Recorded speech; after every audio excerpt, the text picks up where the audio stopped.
Il est possible de détruire quelqu'un juste avec des mots, des regards, des sous-entendus. Cela se nomme la violence perverse ou harcèlement moral.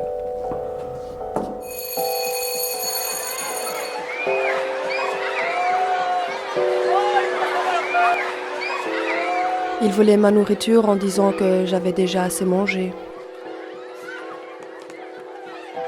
Quand on allait en gym, il me volait mes affaires, mes chaussures. J'étais le petit favori des profs. On me lançait des boulettes de papier. Je sais pas pourquoi.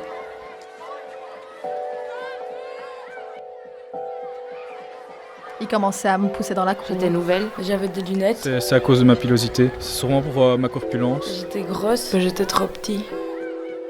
Voilà, pour moi c'est comme ça que ça a commencé. À mon insu, au soir, en rentrant à la maison, qu'est-ce que je vois? Une photo de moi à poil sur Facebook. Voilà, ça a commencé comme ça. Après, ça a continué avec des montages.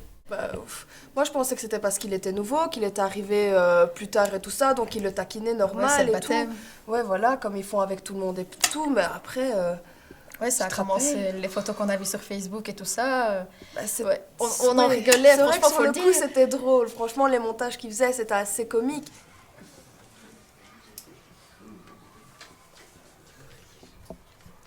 Ça a commencé quand j'étais dans mon ancienne école.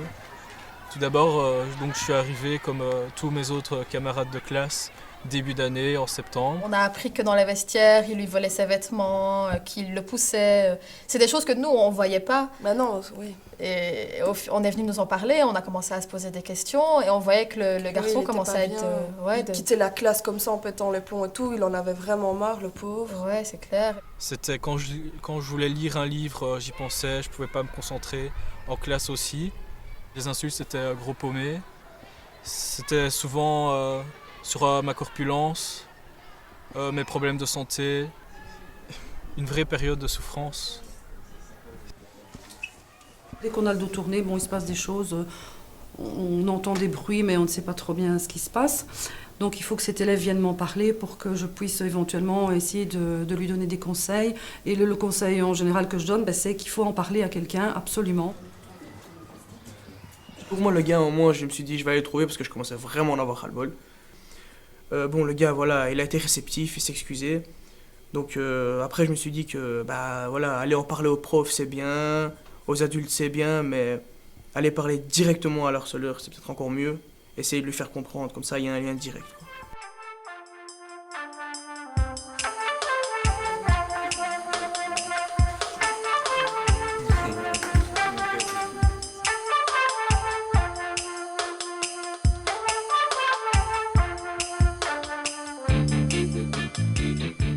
Moi, je pense qu'une solution contre le harcèlement, ce serait de préparer les profs à pouvoir intervenir, parce qu'avec l'histoire qu'on racontait avec le garçon qu'on a eu dans notre classe, les profs, au moment où ils se sont rendus compte, c'était trop tard.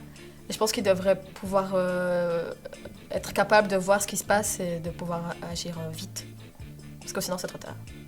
Si vous êtes victime d'harcèlement, surtout ne restez pas, parlez-en à vos parents et ne salissez pas votre scolarité, ne la ratez pas, rien que pour des enfants qui vous taquinent et qui vous font du mal. Donc n'hésitez pas à partir et à essayer de vous sentir mieux, parce que c'est votre moral avant tout et pas celui des autres.